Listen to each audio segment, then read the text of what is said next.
Assalamualaikum warahmatullahi wabarakatuh. Apa kabar anak-anak semua?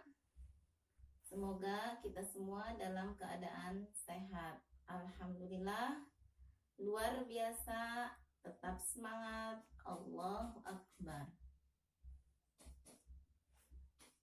Sebelum pembelajaran kita mulai, marilah kita berdoa terlebih dahulu dengan membaca basmalah bersama.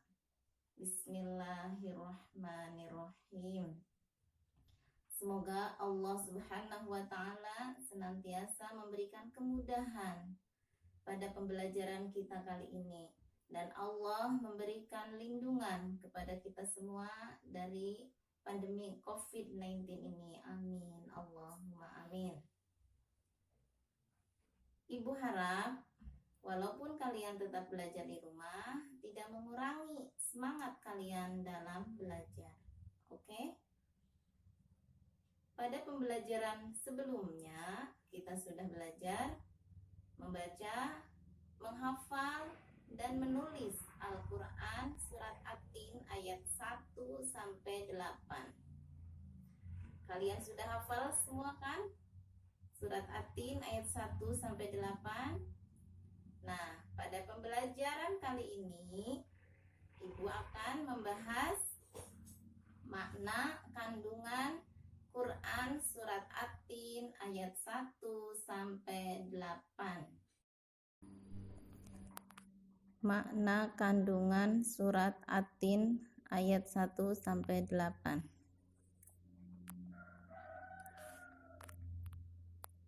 Dinamakan surat At-Tin diambil dari kata At-Tin yang terdapat pada ayat pertama yang artinya buah tin.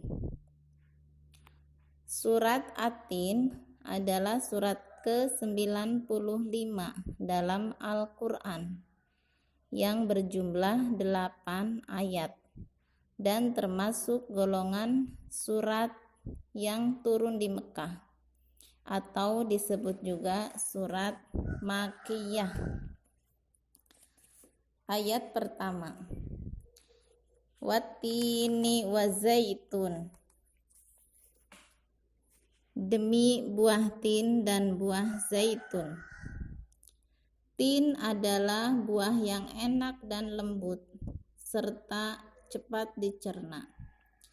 Ia menjadi obat yang banyak manfaatnya, memperhalus fisik, mengencerkan dahak, membersihkan ginjal, menghancurkan batu pada saluran seni, menggemukkan badan, dan dapat melonggarkan rongga hati dan limpa.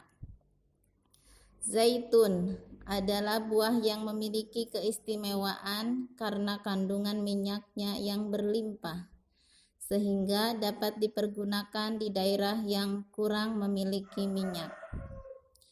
Ayat kedua, Watturi Sinin, dan demi gunung Sinai. Gunung Sinai terletak di semenanjung Sinai, lintasan antara tanah Mesir ke Israel, Arab, dan Mesopotamia. Gunung setinggi 2285 meter ini juga dikenal dengan nama Jabal Musa atau Gunung Nabi Musa. Karena di tempat ini Nabi Musa menerima wahyu pertama dan diangkat menjadi Rasul. Ayat ketiga, Wahadzal baladil amin, dan demi negeri yang aman ini. Kota yang aman adalah kota Mekah. Kota ini disebut dengan kota yang aman karena siapapun yang memasukinya terjaga keamanannya dan keselamatannya. Kota Mekah juga disebut sebagai Ummul Qura dan tanah yang aman. Kota ini banyak menyimpan sejarah sejak zaman Nabi Ibrahim alaihi salam.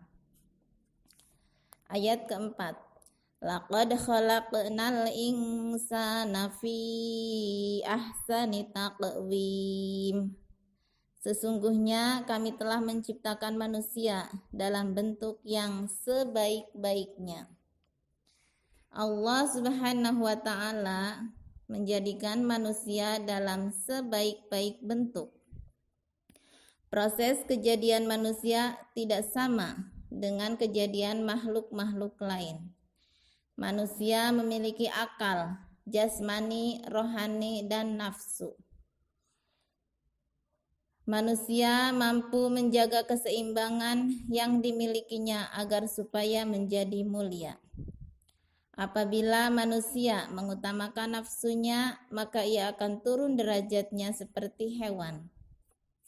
Selain rohani, manusia dibekali dengan akal pikiran agar supaya dapat membedakan yang baik dan yang buruk.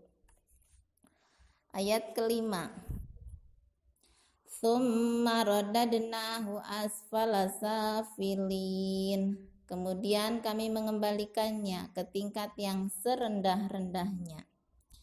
Allah Subhanahu wa Ta'ala mengingatkan manusia, sekalipun mereka sempurna, tetapi dapat turun derajatnya menjadi hina karena pengetahuan, sikap, dan perilakunya apabila telah keluar dari aturan yang telah ditetapkan oleh Allah Subhanahu wa Ta'ala melalui Rasul-Nya. Ayat ke-6. Illal ladzina amanu wa amilus sholihati falahum ajrun ghairu mamnun. Kecuali orang-orang yang beriman dan mengerjakan amal soleh, maka baginya pahala yang tiada putus-putusnya. Orang-orang yang tidak pernah hina adalah mereka yang beriman dan melaksanakan amal soleh.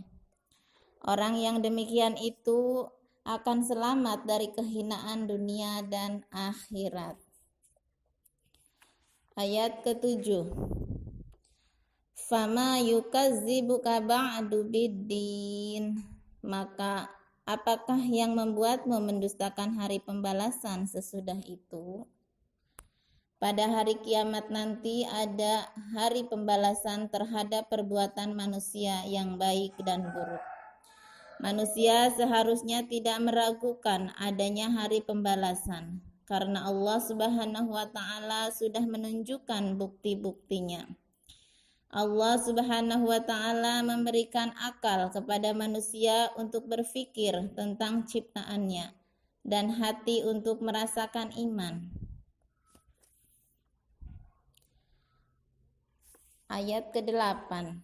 Alaisallahu biahkamil hakimin. Bukankah Allah Subhanahu wa Ta'ala adalah hakim yang paling adil?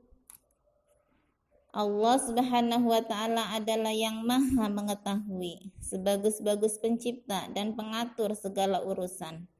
Allah Subhanahu wa Ta'ala yang memberi keputusan atas segala persoalan. Tiada perbuatan walau sekecil ataupun yang dapat terlepas dari pengadilannya.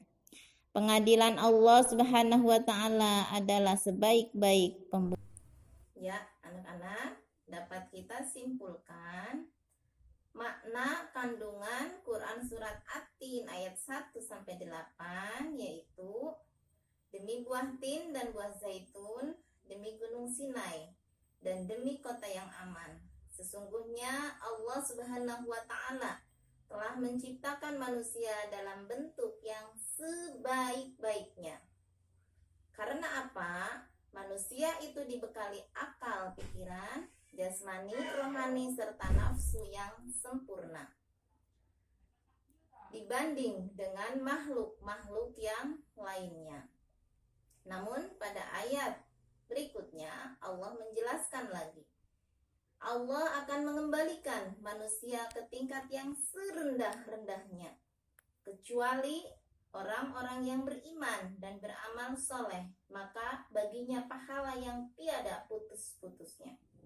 Maka dari itu, marilah kita senantiasa beriman dan beramal soleh, karena apa yang kita kerjakan di dunia ini akan mendapatkan balasannya di akhirat kelak. Bukankah Allah Subhanahu wa Ta'ala adalah hakim yang paling adil?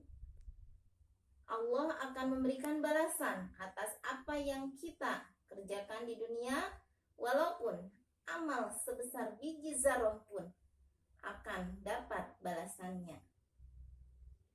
Maka dari itu, Ibu berharap marilah kita senantiasa menjalankan semua perintah Allah dan menjauhi segala larangan-larangan Allah, supaya kita menjadi orang-orang yang beriman dan bertakwa kepada Allah Subhanahu wa Ta'ala. Itulah kesimpulan yang dapat Ibu simpulkan dari makna Quran Surat At-Tin ayat 1 sampai 8. Nah, sekarang Ibu akan kasih tugas, yaitu yang pertama, tuliskan makna kandungan Quran Surat At-Tin ayat 1 sampai 8. Kemudian yang kedua, tuliskan kelebihan manusia dibanding dengan makhluk-makhluk yang lainnya. Itulah tugasnya, kalian kerjakan di buku tugas. Marilah kita tutup pembelajaran kita kali ini dengan membaca hamdalah bersama. Alhamdulillahirabbil alamin. Sekian Ibu akhiri pembelajaran kali ini. Wassalamualaikum warahmatullahi wabarakatuh.